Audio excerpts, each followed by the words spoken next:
नमस्कार. आज आपण अशाच एका माहितीपट व्हिडिओला घेऊन मी तुमच्यासमोर आलेलो आहे. चॅनलला पहिल्यांदाच आला असाल तर चॅनल लाईक करा, सबस्क्राईब करा, बेल आयकॉन क्लिक करा, जेणेकरून असेच माहितीपट व्हिडिओ तुम्हाला आपल्या यूट्यूब चॅनलवरती मिळून जाईल. आजच्या व्हिडिओचा मुख्य विषय आहे की 1 ऑगस्ट 2026 पासून NCMC smart card S T महामंडळाने बंधनकारक केलेले आहे. ते कोणासाठी आहे, त्याबद्दल ॲप्लिकेशन कसं करावं, नोंदणी कशी करावी, NCMC स्मार्ट कार्ड म्हणजे काय, याची इत्यंभूत माहिती देण्याचा हा मुख्य व्हिडिओचा विषय आहे. त्यामुळे व्हिडिओ स्किप न करता व्हिडिओ शेवटपर्यंत नक्कीच बघा. चॅनलला पहिल्यांदाच आला असाल तर चॅनल सबस्क्राईब करा. चला तर मग जास्त वेळ न घालता आजच्या व्हिडिओला सुरुवात करूया.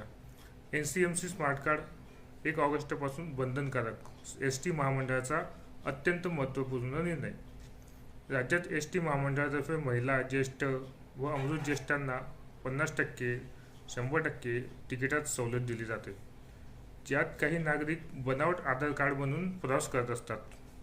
त्यामुळेच ST महामंडळाने NCMC म्हणजेच national common mobility card, NCMC म्हणजेच नॅशनल कॉमन मोबिलिटी कार्ड ची नोंदणी अनिवार्य केली आहे.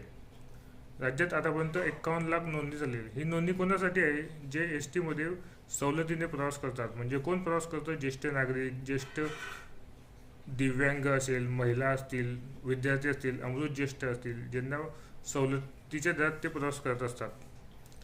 आतापर्यंत राज्यामध्ये 51 लाख नोंदणी झालेली आहे. 1 ऑगस्टपासून महिला व ज्येष्ठ नागरिकांना स्मार्ट कार्ड बंधनकारक केले आहे. त्यामुळे राज्यात बोगस लाभार्थी रोखण्यास ST महामंडळाला मदत होईल. कशी करावी नोंदणी NCMC स्मार्ट कार्डसाठी, तर त्याची माहिती आपण आता जाणून घेऊयात. NCMC स्मार्ट कार्डची नोंदणी करण्यासाठी तुम्हाला जवळच्या बस स्थानकामध्ये जावे लागणार आहे. नोंदणी करण्यापूर्वी महिला, ज्येष्ठ नागरिक, विद्यार्थ्यांसाठी सरळ ID, दिव्यांगांसाठी UDI कार्ड, मोबाईल क्रमांक असणे गरजेचे आहे. यासाठी अंगठ्याचे ठसे, एक अर्ज, छायाचित्र, आवश्यक माहिती भरणे असणार आहे.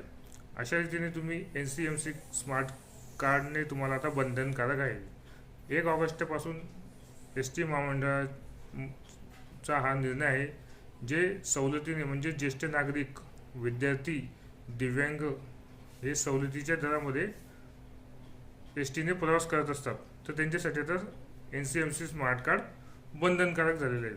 तरी ही माहिती जास्तीत जास्त लोकांपर्यंत, नागरिकांपर्यंत पोहोचवावी, जेणेकरून त्यांना माहिती होईल की 1 ऑगस्टपासून आता स्मार्ट कार्ड ST मध्ये प्रवेश करताना बंद